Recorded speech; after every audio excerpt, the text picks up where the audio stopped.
हम तुम्हारे साथ हैं, हम तुम्हारे साथ हैं।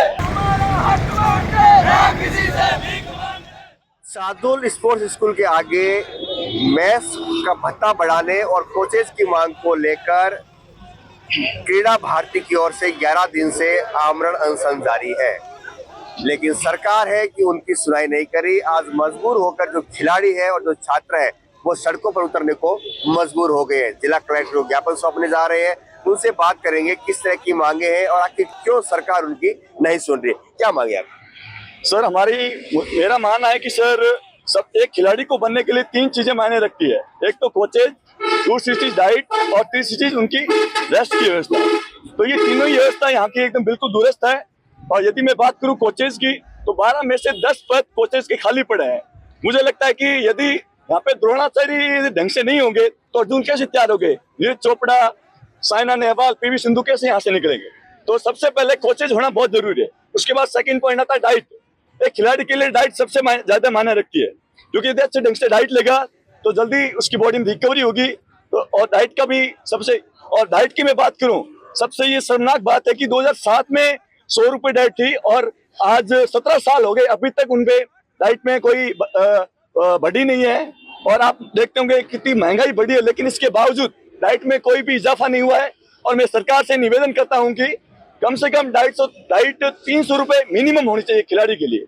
और यहाँ पे खाने के लिए भी कम दाल रोटी, आप देखो यहाँ पे आके बहुत मतलब एकदम घटिया स्थिति है। तो यहाँ पे स्पोर्ट्स का बिल्कुल भी माहौल नहीं रहा है। तो मैं निवेदन करता हूँ प्लीज इन पे ध्यान दें। स्पोर्ट्स का माहौल नहीं रहा है। 4 दिन पहले भी रोटी की मांग को लेकर छात्र सड़कों पे थे। अभी तक कोई शिक्षा विभाग या प्रशासनिक स्तर पर कोई जवाब है? अभी तो कोई जवाब नहीं है। पिछले 10 दिन से दानवीर सिंह भूख हड़ताल में बैठे। इससे अच्छा खाना तो बिछवाल जेल का है हमारा।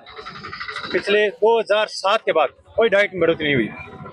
पिछले 10 दिन से भूख हड़ताल में बैठे हैं। अभी तक सरकार ने कोई ध्यान नहीं दिया हमारे। हम मजबूरन, हमें सरकार रोड पर उतरना पड़ा है। और आगे अगर सरकार हम पर ध्यान नहीं देगी तो हम मजबूरन कानून हमारे हाथ में लेना पड़ेगा। आंदोलन को उग्र करने की आप एक वो चेतावनी दे रहे हैं। तो मैं ये पूछ रहा हूँ कि जिस तरह का आज आप ज्ञापन दे रहे हैं, आज किस तरह का ज्ञापन है? आज सर जो खाने पीने की व्यवस्था है, कोचिस है, ग्राउंड की जो व्यवस्था है, वो सारी सब बेकार हो पड़ी है। एक ढाबा बना के छोड़ दिया 2007 के बाद, ये बिल्कुल इस पर ध्यान नहीं दिया है। जो योजना बनाई गई थी सरकार की तरफ, जमीन स्तर पर आते आते सब दम तोड़ दिया इसने। प्रशासन ने और यहाँ के अधिकारियों ने मिलजुल कर खा ली सब कुछ। हमें इन बच्चों से पूछो क्या मिला। मैं 2012 से निकला हूँ इस स्पोर्ट्स स्कूल से, 2012 से लेकर 19 तक कोई डाइट में कोई भी तो बढ़ोतरी नहीं हुई।